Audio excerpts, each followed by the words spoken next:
Hello and welcome to a review of some of the highlights of the 2015 F3 Cup season. After the opening two rounds of the British GT Championship at Alton Park, the championship moved on to Donington. Away we go, except for Daniel Tapanos, who stalls it on the line and is late away as it's the bright red car of ex-Formula Renault racer Kieran Vernon who leads the way into Redgate, and then it's Aaron Steele who slides through into second place. There is Matt Payne in sixth as Daniel Tapanos has recovered, so down through the Craner curves for the first time. And Kieran Vernon leading, streaking clear of Aaron Steele. Then we've got Stuart Wiltshire, pretty much ever present in the F3 Cup, just ahead of ex-GT Cup racer Jacopo Sebastiani. So that is the leading quartet, and then next along it is Adrian Holy. Daniel Tapanos already up ahead of Matt Payne as they head on to the club straight for the first time. Now the key here for Kieran Vernon is going to be to try and break clear early on, because those of you who got long memories in the F3 Cup will remember Aaron Steele's dominance of this category a couple of seasons ago, and Aaron Steele trying to close up into the toe of Kieran Vernon in these reasonably early stages of the race. They've got plenty of time to play with. As Kieran Vernon trying to break clear of Aaron Steele. Then we've got Stuart Wiltshire who stays with the pair of them as they head through McLean to Coppice. Then we've got Holy and Tapanos. Now always the challenge in Formula 3 racing is that these cars, relatively speaking, have got more grip than power, and therefore very, very short braking zones, which means you get quite quickly caught up in the toe of, or the turbulent wake of the cars ahead of you. But that doesn't deter Tapanos.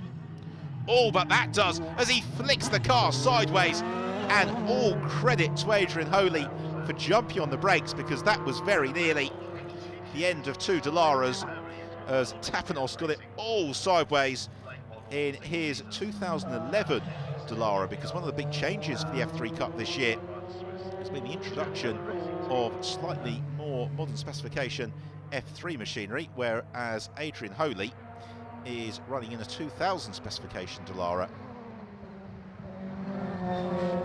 The heat haze shimmers as Kieran Vernon accelerates down towards the chicane. This has been an absolutely imperious performance from Kieran Vernon. He flicks through and is about to take the checkered flag. Meanwhile, Sebastiani and Tapanos are going to get one more lap out of this, so Kieran Vernon has taken the race win. But who is going to hold on for fourth position? This is where the race is, as Sebastiani finds himself squeezed out by Tapanos as they swoop down through the Craner curves on the brakes into the old hairpin. Opportunity to ride the curbs and then continue accelerating, swooping through Schwantz curve and uphill into McLean's. Now this means that Sebastiani's only really got one golden opportunity. He can challenge into Coppice, but it will compromise him down the back straight. He thinks about the challenge into Coppice, asks a lot of that car's aero package through Coppice, but it works, so he's got the run now on Tapanos. Here they come down the straight for the final time. Daniel Tapanos defends to the inside line, and I think that's going to be enough for him as he snatches the brake. As long as he doesn't get it all sideways, he doesn't. Daniel Tapanos holds on to claim that fourth place ahead of Jacopo Sebastiani.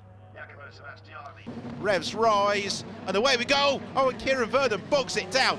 Fantastic evasive action from Daniel Tapanos, as it's Stuart Wiltshire who takes the lead of the race from Tapanos, and then Jacopo Sebastiani and Matt Payne as they head through Redgate for the first time. Kieran Vernon some way back in fifth position as they swoop down through the Craner curves in the late afternoon sunshine. That may make a tinted visor a necessity. A bit of dust being kicked up, as already gaining the place is Kieran Vernon. He moves clear of Matt Payne as the pack begin to climb through Schwantz. Stuart Wiltshire leads the way, breaking clear of Tapanos and Jacopo Sebastiani. Kieran Vernon trying to close up onto their tail fairly rapidly. He's already pretty much with them, isn't he? As a slightly snatched break from Tapanos as Kieran Vernon, despite having lost all that ground on the grid, he's about to propel himself past Jacopo Sebastiani as they arrive on the brakes into the chicane, and that's a beautifully judged move from Kieran Vernon. So he slides through. And at the very, very, very back of the pitch, you just caught a glimpse of Aaron Steele, who started it from the pit lane, as now Vernon looks to make the move. Tapanos squeezes him, but Kieran Vernon, having absolutely none of that, slides past and up into second place. Now, how quickly can he reel in Stuart Wiltshire? That is going to be something to enjoy over the next few laps, as will be the progress of Aaron Steele and Tapanos and Jacopo Sebastiani, picking up pretty much from exactly where they left off in race 1. As they begin to ease their way uphill through McLean's and Coppice. And these Formula 3 cars are so enjoyable to drive. They really are miniature F1 cars. And Sebastiani gets it all wrong and skitters through the gravel trap at Coppice, somewhere in the dust. He will rejoin, but he has lost all that ground to Daniel Tapanos, so Tapanos is third place. One would suspect is relatively secure, as already Kieran Vernon has got himself onto terms with Stuart Wiltshire. Doesn't really gain ground. He now looks to the inside into Redgate corner. Wiltshire sees him coming. The two Chris Dittman Racing teammates running as close as you like, and that is not what the team will be wanting to see. They want their cars to be racing and showing well. They're certainly doing that. They don't necessarily want two very battered Dalaras at the end of this race. So Stuart Wiltshire continues to lead. Great performance this from Wiltshire, as Kieran Vernon now having to dig a bit deeper into his box of tricks. He's tried the two main overtaking opportunities. Now he's having to see if he can catch Wiltshire a little bit unawares. The pair of them have got really an awful lot of ground to play with here, so they don't need to concern themselves too much about slowing each other down. So again, Wiltshire able to have a sufficient buffer over Vernon into the Robinson chicane, but Vernon gets a great exit and now looks to draw alongside Stuart Wiltshire, and this should be advantage Kieran Vernon. Wiltshire, I suspect, will have to concede. Indeed he does, and that was a beautifully judged move from Kieran Vernon. Magnificent run through the Robinson chicane and just carried that momentum on the exit, and that gave him the pace to pass Wiltshire. But now the boot is on the other foot for Kieran Vernon. He needs to defend from Stuart Wiltshire. As now Aaron Steele has got the run on Stuart Wiltshire. They climb out of McLean's into Coppice. Still not quite close enough to challenge Wiltshire into Coppice. Will he be able to do it into the Robert chicane or possibly in towards Redgate corner? Those are two potential opportunities for Aaron Steele. But he thinks about the move into the chicane and he's going to make it stick. Glides past. Very fair driving as well from Stuart Wiltshire. He realised that he was coming and didn't feel the need to unnecessarily chop across his bows. So that move is completed for Aaron Steele. Vernon has been a star performer at Donington Park. He accelerates now towards the Robert chicane for the final time. He's going to make it a clean sweep of wins in the F3 Cup. Completely dominates the weekend as Kieran Vernon takes the checker flag. The Chris Dittman Racing team celebrate. Vernon will be overjoyed with that after stalling on the line the perfect comeback drive. We then headed on to a round on the Brands Hatch Indy circuit. As the revs rise, and away we go. Brilliant start from the red and white car of Louis Hamilton-Smith, who gets the jump with Aaron Steele as they sprint towards Paddock Hill Bend for the first time. Also a lightning getaway from Stuart Wiltshire as he moves clear of both Daniel Tapanos and Tony Bishop as they plunge down through Paddock Hill Bend and then climb up Hailwood Hill into Druids. Tapanos meanwhile also does battle with Bishop. It's Tapanos in the black car who moves clear. Out front though, it's Hamilton-Smith from Steele. The pair of them already moving away from Jacopo Sebastiani. And then it's Stuart Wiltshire, Daniel Tapanos and Tony Bishop, that leading sextet, well ahead of the rest of the pack.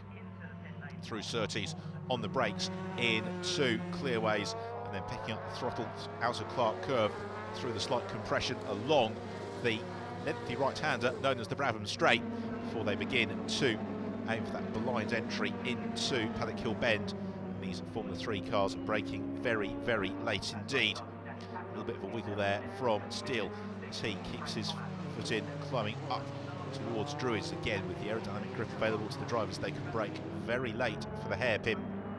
Swooping down into Graham Hill Bend and then the short sprint along the Cooper Straight. Many of these cars in period wouldn't have raced on the Brands Hatch Indy circuit unless their provenance was in the F3 Euro Series. The Indy circuit, by and large, coming off the British Formula 3 Championship schedule at the end of 2004. Dizzyingly quick laps here. And then qualifying, Aaron Steele on pole with a time of 43.409. That's a little bit further back down the pack from Tomat, under pressure from Ashley Crossley. Crossley in the silver Enigma car, one of the cars in the trophy class, as he looks to make the move to the inside of Tomat as they climb uphill into Druids, and Crossley goes through. Now this is the best run that Steele has had all race, and Hamilton Smith has to defend into Paddock Hill Bend. Indeed he does. Now, can Steele get the switch back? He can't. He just was blocked out on the apex at Paddock. It means he couldn't carry that excess momentum through. Beautifully judged defensive driving there from Lewis Hamilton Smith made it impossible for Aaron Steele to find a way around him. And so Hamilton Smith maintains the lead of the race. And they are on the last lap now, so just a couple of corners remaining. Steele has done remarkably well, really, to stay as close as he had to Hamilton Smith throughout the course of the race. But it's Lewis Hamilton Smith who accelerates through Clark Curve for the final time. The checkered flag is ready and waiting, and Lewis Hamilton Smith takes the win just from Aaron Steele. And then we have the wait for Jacopo Sebastiani to flash through across the line in third.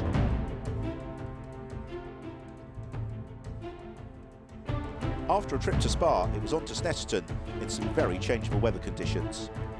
And away we go. We've got one car in trouble off the line, and that is Clement de Milo. So problems for the Carlin Run driver, as it is Henry Chart who leads into Riches for the first time.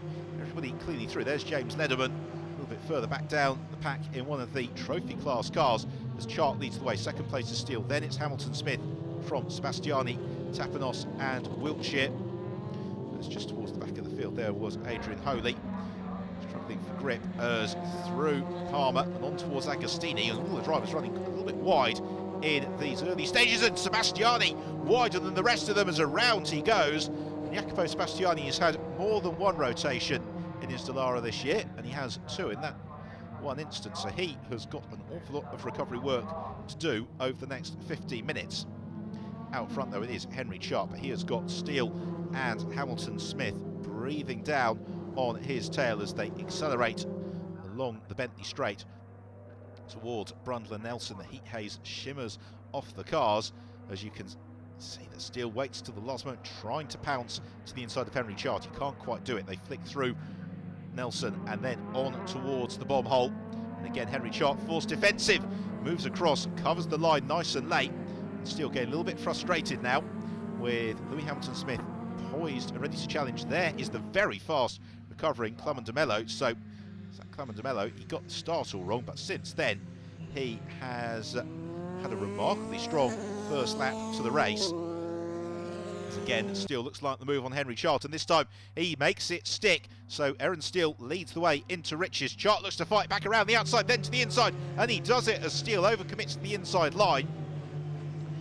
Also opens the opportunity for Hamilton Smith to possibly challenge as well as they hurtle on towards the Montreal hairpin on the brakes and around the right-hander, then on to the first of a sequence of left-handers at Palmer. Now that Henry Chart's back in front, he's driving with a little bit more assurance. Here comes the race lead then, and Steele still in command from Hamilton Smith, who is under a significant pressure now for that second place and gets demoted. Beautiful move from Clement de Milo. He just jinked out of the slipstream, challenged to Riches, and heads towards Montreal under the acclamation of the scary tree. As now Hamilton Smith has got his work cut out, maybe to keep Henry Chart behind him between now and the checkered flag. We also have this intriguing battle at the front of the field. Clement de Mello has got about half the race to close the gap down as Daniel Tapanos gets it all wrong coming out of Hamilton. But now the leader's changed and Clement de Mello is through. So Aaron Steele demoted and Clement de Mello takes advantage, moves clear. Don't forget, this driver stalled on the line, went into Riches for the first time at the very, very tail of the field, and he has now fought his way through up to the front of the pack.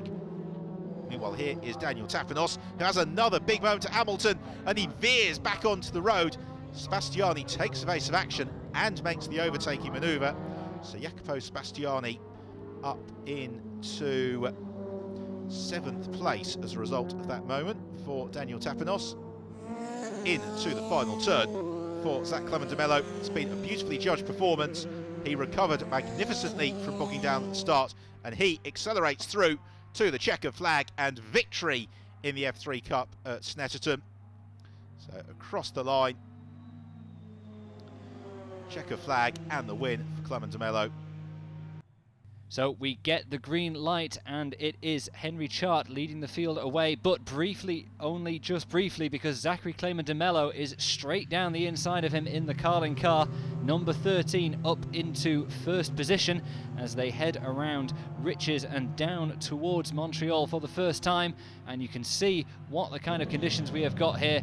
Lots and lots of rain pouring down and trying to make a move around the outside at the Montreal corner, but Clement de Mello holding on to his position for the time being. But this rainstorm may have just caught a few of the drivers out, because as you can see, all these drivers tiptoeing around the track on slick tyres, and some doing so rather better than others, losing contact with the track entirely there. That is car number 27, James Lederman, who has gone off backwards down at the Palmer corner, and the drivers finding these conditions utterly treacherous because their slick tyres will have lost all temperature as the Norfolk rain has thoroughly caught out the field, and Zachary Clement de Mello having to explore some unusual lines as they round the Williams corner, staying well away from the inside line of the circuit where the rubber will have built up, because there will be no grip there now that the rain has started to fall.